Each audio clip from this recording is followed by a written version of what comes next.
When we first got started, we would go to these events and we hadn't done any deals, and I would be in circles and just like networking with people, and I would be overhearing their conversations. And at first, I had this imposter syndrome, and I think to a certain extent I still do. But you start to just realize that these are just normal people that just like what you're trying to do, they've worked hard to get there. So you start to think, okay, well if they can do it, and I think this is where a little bit of my own naivete kicks in. It's like I can do it too, and that's what really led to us just overcoming the limiting beliefs. In this episode, I talk with Jeffrey Donis. Jeffrey is a real estate investor and multifamily syndicator. He started investing in single-family homes with his two brothers while attending college. Since then, they've partnered on over 1,000 multifamily units. We discuss how he got started investing while still attending college, what his first wholesale deal looked like, how he transitioned into multifamily, and the importance of having a strong team in real estate. I hope you enjoy. Now here's the show. How's it going, Jeffrey? Hey, I'm doing well. How are you? Good. Good having you on. I want to start off because you're doing some big deals. You've been a part of some pretty big deals lately, and can you share with everyone just how you got started in real estate? Yeah, so initially I got into real estate a few years ago. It was with my two brothers. In the beginning, what we were focused on was single family. So we were doing wholesaling and some creative finance deals as well. Eventually, we decided to transition into the multifamily space, but that was after the first year. We did about 15 total deals in the single family space, primarily like about 13 deals that were wholesale deals, and then we did two creative finance deals, and then one fix and flip that we ended up partnering with someone else. I don't know how far back you want me to go, but I'm kind of was a college student at the time that I got into it and learned a lot throughout the process. And now we're doing what we're doing. But yeah, I mean, I hope I can like not go too far back, but just let me know what all you want to hear. Yeah, I mean, hearing that story reminds me of myself. Is I flipped 4 houses in college. So that's what you did in college. How old are you now? Yeah, I'm 21. 21. Okay. So you were doing this stuff in college, single family. You've transitioned over into multifamily now. You're 21 and you've got a couple. How many units do you have under management right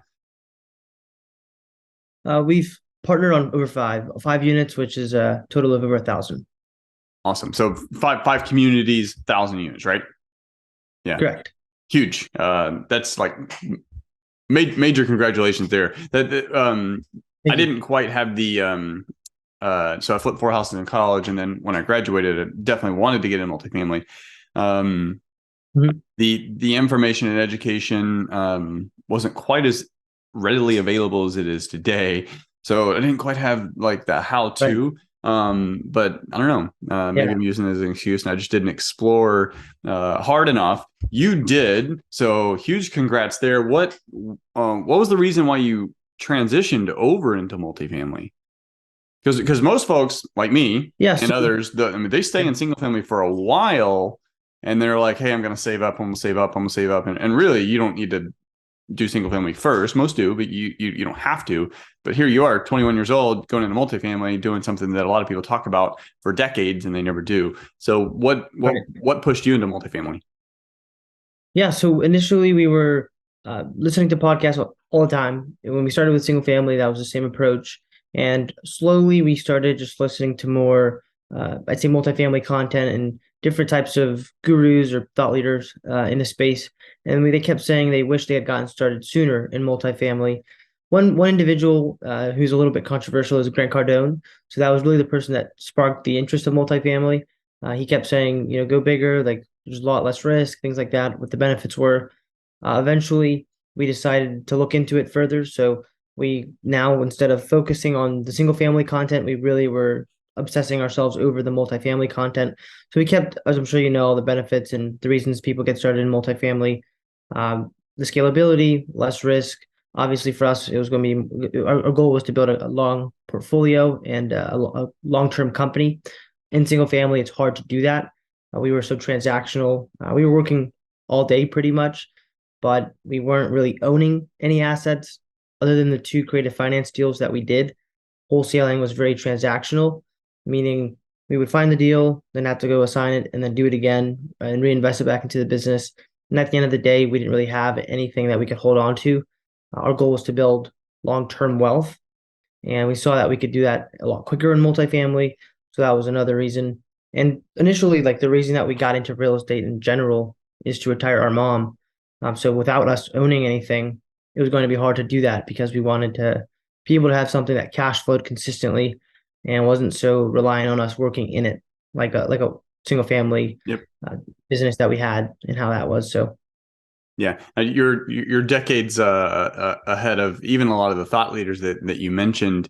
I think it was even like Robert Kiyosaki. I want to say he was late 30s, maybe even 40s before he was really heavily pursuing real estate.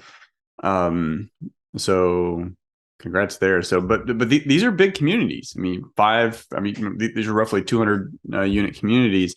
How at the age of 21 are you assembling the team? Because yeah, I'll preface this. A lot of people say, hey, multifamily is the same as single family. And I really disagree with that. In general mechanics, yeah, I guess it's the same, but it's not. Like, as multifamily, there's a lot of components that come into play. You're buying a business, and that business is worth only what the business produces in income or NOI. Single family is different because it has intrinsic value to owner occupants, not just investment purposes.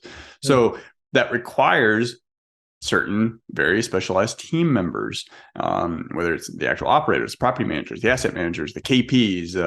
yeah. You get your lending team, and you get your due diligence team, and then you get your acquisitions team and all that. So to get in these deals, how did you approach that? Yeah, it's a great question. So obviously for us, in me being young, I had a lot of limiting beliefs that I really had to overcome. That was the first hurdle that we had to jump. And the way that we did that was first and foremost educating ourselves. So I read the Best Ever Apartment Syndication book by Joe Fairless. That's really what set the foundation of what we now know. And then that book let us know that we needed to find a mentor. So once we learned that, we started looking into, multifamily, different mentorships and mastermind groups that we could join. We came across a few, and eventually joined one. It was a lot less expensive than the one that we ended up joining. The first one was, again, on top of the Best Ever book. It really helped us learn a lot about the ins and outs of syndication. And then after that, we joined one a little bit more expensive, but what we were paying for was really a network Mm-hmm. versus the knowledge, which you can really find not everything, but most of it for free. This was more specialized, and at the end of the day, it brought the network. So the multifamily group that we joined was called Think Multifamily. I'm not sure if you've heard that, Chris, Yeah, but yeah. cool. So it comes with a partner that you can partner with, Mark Kenny. He's our KP on our deals. And then in the group, it's an ecosystem. Really, I like to consider it a family where I have partners who can help with earnest money. They're helping find deals. They can help raise capital, sign on loans if I need that. But typically, Mark just does that.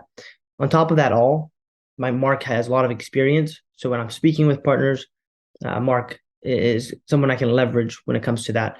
So obviously I'm young, but Mark has a lot of experience. So they're not only investing with me, but they're partnering and investing with Mark. Yeah. So in the weekly newsletter this week, I talked about proximity is power, and you are Yeah. the average of the 5 people you hang around. So hang around with the most. That's Stephen Covey quote, and or is this Covey? Or Jim Rohn. And then Tony Robbins talks about proximity as power. But a lot of people think well, how do I get close to, in your case, Mark Kenny or a Grant Cardone or whatever? And really, you're probably not going to be just sitting, going to be able to call them up and sit down and coffee a couple times a week. But what you can do is go to networking events. You can go to masterminds. I mean, you're going to pay for those, but there's networking events. There's audio podcasts. It sounds like you listen to those, audio books, reading books. And there's so many ways that you can get in that proximity of people of influence who have done what you're looking to do and are where you are trying to go, and you get that proximity, and then that's really where things really start to grow. And in your case, also limiting beliefs, like the limiting beliefs that you start to realize that it's just BS. Like it is what it is. It's a limiting belief. It doesn't have to be true. Yeah, when we first got started, we would go to these events and we hadn't done any deals, and I would be in circles and just networking with people, and I would be overhearing their conversations. I'd be a part of it, but I didn't have much to input at that time. But I would just listen to their problems. They were raising millions of dollars. They were submitting offers on properties worth tens to $20 million, and all of these things. And I guess the conversations they were having, I was immersed in. And slowly I started asking questions, and I would look around and see all these people. And at first, you sort of get I had this imposter syndrome, and I think to a certain extent, I still do. But you start to just realize that these are just normal people that, just like what you're trying to do, they've worked hard to get there. So you start to think, okay, well, if they can do it, and I think this is where a little bit of my own naivete kicks in. It's like I can do it too, and that's what really led to us just overcoming the limiting beliefs and saying, you know what, there's nothing really that, not to take anything away from them, but they kind of inspired me to be able to say, if they can do it, I can do it. So eventually, we just decided to go after our own deals, just like the lead sponsors in our groups were, instead of just co-sponsoring, for example. Things like that really were things that I was able to sort of believe on my own after spending time with people that were actually doing it. Yeah, I love it. I mean, imposter syndrome, when you're growing, I think a lot of us go through that. I've had it. Yeah. I remember, I don't recall having it in college when I started flipping houses, because I took a little weekend boot camp. It was how to buy pre-foreclosures. Yeah. So here I am, 21 years old. I'm like knocking on doors to people who are grown adults. Like, I mean, these are folks that are 40s, 50s, maybe 60s, and they're losing their home. And I'm like 21 years old. I have no job, and what credit I have is on a credit card that I just got in the mail. Yeah. And I'm like saying I'm going to buy their house. Like, how are they going to trust me? But I jokingly say I was dumb enough, and really, by jokingly saying dumb enough, I was humble enough to believe what my mentor taught me. And Yeah. I just did it. And you just take Yeah. massive action. And especially the massive action, usually, like, you don't have time to worry about like the imposter Right. syndrome or all the limiting beliefs. You just like do, and then like learn, adjust, keep doing more, learn, adjust. And after 3 months of knocking on doors, I got my first deal. Hmm. And it was so exciting, and that brought a whole new sense of belief. Like, oh, whoa, like, this really works. I'm 21 years old. I don't have a job. I'm still in college, and I just bought a house. Like, Yeah. that's pretty cool. Yeah. Would you say it got harder for you to sort of keep that mindset? Because, like, in regards to taking massive action without necessarily overthinking it? It can. I'll say this: a sales organ. So I did take a job afterwards. I'm a business partner at the time. We went separate ways, and I ended up becoming a manager at an inside sales company. And in experience personally, but also more so from observation. So once I became a manager, I was able to observe, and I was a manager of new sales agents. So new agents, they'd get trained, they'd come on my floor, join my team, and they'd usually stay with me anywhere from 1 to 3 years. But I was able to observe what happened, and usually Yeah. the new agents would outperform the veterans. And the Mm. reason is the veterans they come in saying, man, the calls suck today. The leads suck today. No one's buying today. I'm just backlogged with customer service. Yada, yada, yada. Yeah. I'm like, dude. So I would tell the new agents, I would like, keep that mindset as a hungry, motivated sales agent. The longer you can keep that, and if you can keep your mindset in that zone, you'll do well. The moment you feel privileged, to where you just are privileged to get deals and you don't have to work for it, that's when it's going to become harder. So you'll always, and especially in sales, which real estate's very much sales, and actually Right. most of your life is sales in some form, you're Yeah. going to go through iterations of that, and versions of that. It's just, and even Grant Cardone talks about, like, in his book, like, some days he didn't feel motivated, but what does he do? Like, he gets after it anyway. Yeah. Robbins talks about it. Like, he gives himself, I think what he says, like, it's like a 15 seconds or 30 seconds. Like, he gives himself a little bit of time, feel down about something, a little frustrated about something, and then boom, snaps back out of it, get in zone, go after it. Mm. That's awesome. Yeah. I mean, like, I think I haven't obviously been in business as long as you have, but it's like ebbs and flows, and I'd like it to just, I'm interested to see if that's something that ever goes away, or Is it something that you try to stay conscious of? So I appreciate you Yeah, sharing that. and I really would imagine if you talk to Elon Musk and Zuckerberg and like Ray Dalio, pretty much anyone, I would imagine their success over a long time frame really comes down to their ability to refocus when things get troubled. So whenever they have bad news or downtimes, whatever, it just sucks for a couple minutes, but they just get right back after it. And they're able to do that. And not everyone has the natural ability to do that as quickly as, say, maybe Tony Robbins, but it can be learned. And especially if you surround yourself with the right people, which that's really the important part, that proximity, that being around, successful people, because they'll put you in check. Like you start making Yeah, excuses, they were like, man, shut the heck up. Like get out there and do it. Stop being a baby. right. So, That's a nice, yeah. what did your first deal look like? Yeah, so first single family deal, it was, as I mentioned, we were initially in college. We were cold calling in our dorm rooms so after I first What, 6 months, okay, so you're talking about first single family deal right here, right? right? Would you Okay, like me to talk yeah. about the first Let's talk about multifamily? first single family deal and then first multifamily deal. Oh, cool. So cold calling eventually led to a lead coming in. We were coming back from walking another property in single family. It was a property that was here locally where I live here in Durham. And we were driving back. The seller that we had called the week before with an offer, she rejected it at that point, but she called us back that day and let us know that she was willing to move forward, got that under contract. And then that was the first time of us getting anything under contract. How'd you So feel we at that eventually moment? it was good, but we didn't really like it was cool. But we never had actually done the next step. So we were like, okay, what do we do now? And that's where YouTube plays a huge role. Like YouTube was really we call it YouTube University. So we just looked up what to do next. Eventually we learned, you can show it to different buyers. Eventually found one, and that was the biggest deal that we did that entire year was the first one.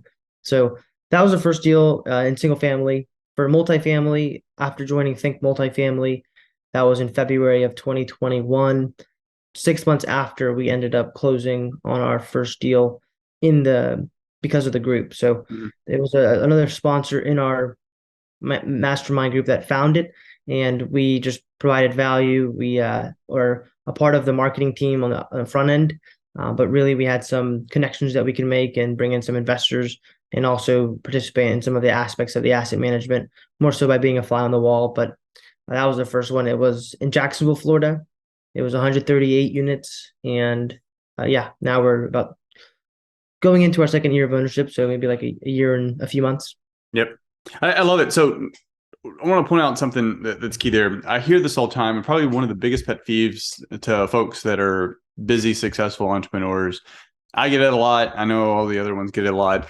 Um, it's, hey, can I go take you to lunch and pick your brain, or can I go buy you coffee and pick your brain? And like the moment I hear that, I cringe, because ultimately what it means is, hey, your time is only worth $12 or $6, but I want to go soak out all the knowledge from you over an hour and a half in exchange for that, which you're also going to spend time like traveling to and from, and Right. I'm really not going to provide any value in return. So what you did is you put yourself in a position to be with community, be with folks that are very successful. There was an opportunity that you didn't find, but you found a way to provide value to them. Mhm. So anyone listening to this, I want them to really take note of this. Like, don't do the, hey, can I pick your brain thing? Because usually what I tell folks, like if they say that, I would say, hey, bring me a deal. Like Yeah. bring me a deal. I'll let you know if I like it. If you want to sell it to me, cool. I'll let you know that. But even if you just bring me a deal and I don't like it, I'll let you know what I think. So Right. that's at least bringing some value. Um, that's what you did. And or if someone else has got a deal, which is what you did, how can you provide them value? How can you help them win? You'll be able to win too, guarantee you. Even if it's just knowledge and you're just Yeah. observing, or maybe in your case, where you get to participate a little bit, and Right. that's like you're getting to play the game and getting paid. Right. Yeah. Yeah. And I think it's awesome because there's just so many different ways to bring value that people don't necessarily think about. So just trying to see how you can get creative with it. Some people, they have money or time or just providing a service, things like that. But a lot of people that are more successful, I think they tend to be, in the nitty gritty of certain things. But if you're, let's say, young and you don't have a lot of money, you might be really good at social media or something like that, where you can offer that kind of service for free in exchange for just even having access. Or what I like to do is just lead with value, perhaps make a connection, and don't expect anything in return. And you're just now known as that person that can connect people. So I think your reputation is obviously big, and maybe one day that does come back. But regardless, leading with value is something that we've done, and it's really helped. Yeah, yeah, and especially so being young, I mean, you've got time probably on your side. Right. Busy entrepreneurs, they're busy. And if like I'll say this, there was an operator who called me and was like, "Hey, there's this deal in Houston, which is where I live," and they were like, "Hey, can you go check it out? And if it works out, we'll let you in the deal." And I was like, "Sweet." So I went and checked it out. Had gave him my notes on the community and the area, took some pictures for him. That deal didn't work out, but those are ways you can create value.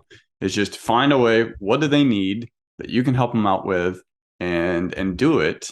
And that's how you gain a little bit of leverage.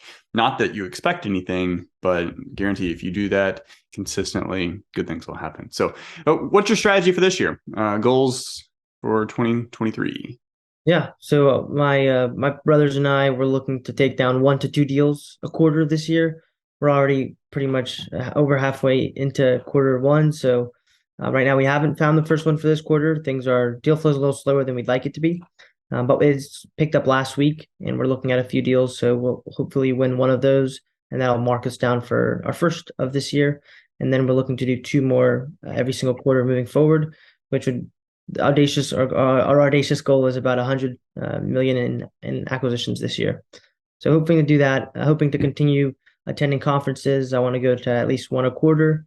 Now, on top of that, to continue building our investor network and continue operating the properties that we're already on. Love it. Love it. Well, a couple questions I ask everyone who comes on the show. This one's not really fair.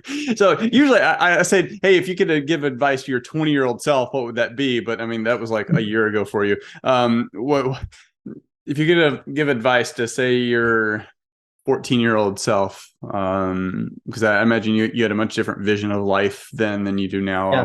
What would it be? Yeah, I mean, 14 was like a weird age. Yeah, I mean, in regards to just a while back. I mean, you pick a year there. yeah, yeah. I mean, I'd say for me, it's to really focus on the things that I'd say God. I wasn't as faithful as I used to be, and now I've come into my faith over the last few months. So if I had God in my life at an earlier point, I would have made the right choices. I used to play soccer, and my vision was to go pro.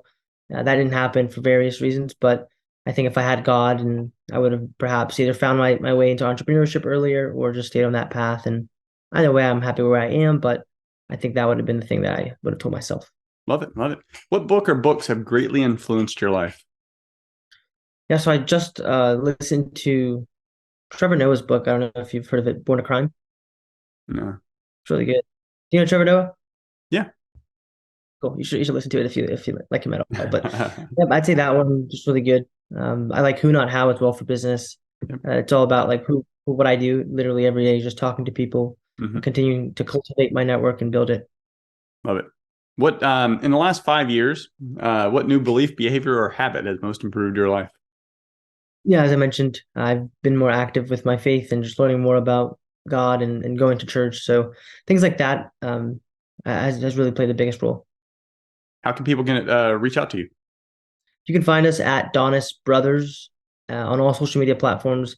And then we have a free checklist that anyone that's looking to either vet or just look into a passive investment, feel free to check it out. It's www.donisinvestmentgroup.com/checklist. Love it. Thank you very much, Jeffrey. Hope you crush your goals this year. You're on the right track. So look forward to seeing how this plays out over the next 5-10 years for you. Thanks for tuning in. If you got any value out of this at all, please like, comment, subscribe, follow. I'd love to hear from you. And for more real estate related content, market observations, upcoming events, you can go to investedx.com and subscribe to our weekly newsletter. I promise you won't regret it. Thanks again.